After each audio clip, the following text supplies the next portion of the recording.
Tutoriel 5 Code Blocks. Donc maintenant on va rajouter un nouveau modèle 3D pour pouvoir retirer la forme de notre cœur et donc pour avoir notre boîte.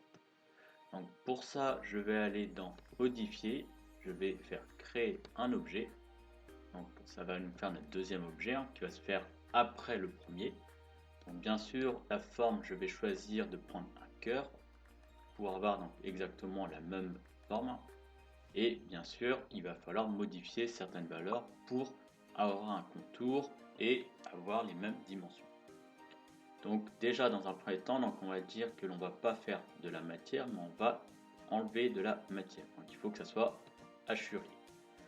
Ensuite, concernant les positions, on sait que la position de notre premier cœur va se retrouver avec ces coordonnées-ci.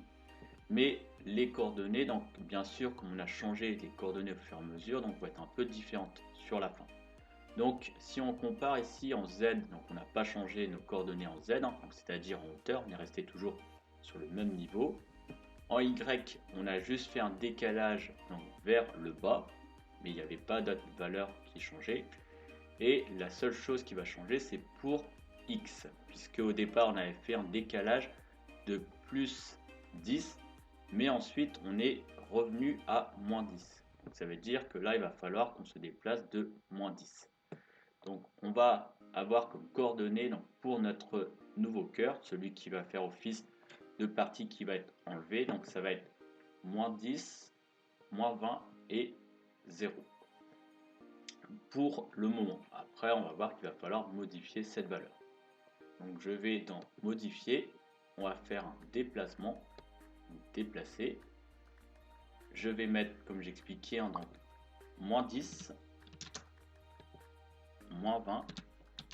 Et pour la dernière valeur, si je laisse Z à 0, le problème c'est qu'on va avoir une boîte qui sera vide, puisque notre deuxième cœur il va être au même niveau.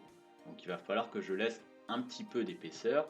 Donc il va falloir tout simplement que mon deuxième cœur, quand il va venir, il va falloir l'élever. Donc il va falloir le mettre un petit peu plus haut. Donc je vais par exemple le mettre à, on va dire à 5 pour essayer. Et maintenant ce qu'il va falloir faire, ça va être de pouvoir aussi avoir les mêmes dimensions, puisque si notre premier cœur a changé d'échelle, on l'a mis à l'échelle 2 pour l'ensemble des axes, il va falloir faire la même chose mais avec une valeur un peu plus réduite pour avoir une paroi autour de notre boîte. Donc je peux faire toujours un glisser déposer, mais je peux faire aussi un clic droit sur mon programme et dupliquer. Donc je vais le mettre en dessous, et comme j'expliquais, si je mets avec les mêmes valeurs, le souci c'est que on va retirer un cœur de même dimension. Donc là je vais par exemple mettre tout simplement 1,6 et il faut bien sûr que ça soit les mêmes dimensions pour tous. Et si je lance la simulation étape par étape, je vais aller un peu plus vite pour la première partie puisqu'on la connaît. Donc là nous avons notre cœur qui va faire office de base. Je vais maintenant avoir mon deuxième cœur qui va s'afficher. Donc là je lui dis qu'on va créer un objet. Si je mets juste de dessus pour montrer, on voit bien qu'on a un deuxième cœur qui vient d'apparaître, mais il est hachuré puisqu'on va enlever de la matière. Il va se positionner sur le premier cœur, donc là on le voit bien, et je lui ai demandé de s'élever à 5 pour bien montrer qu'il ne faut pas qu'il soit au même niveau que le premier.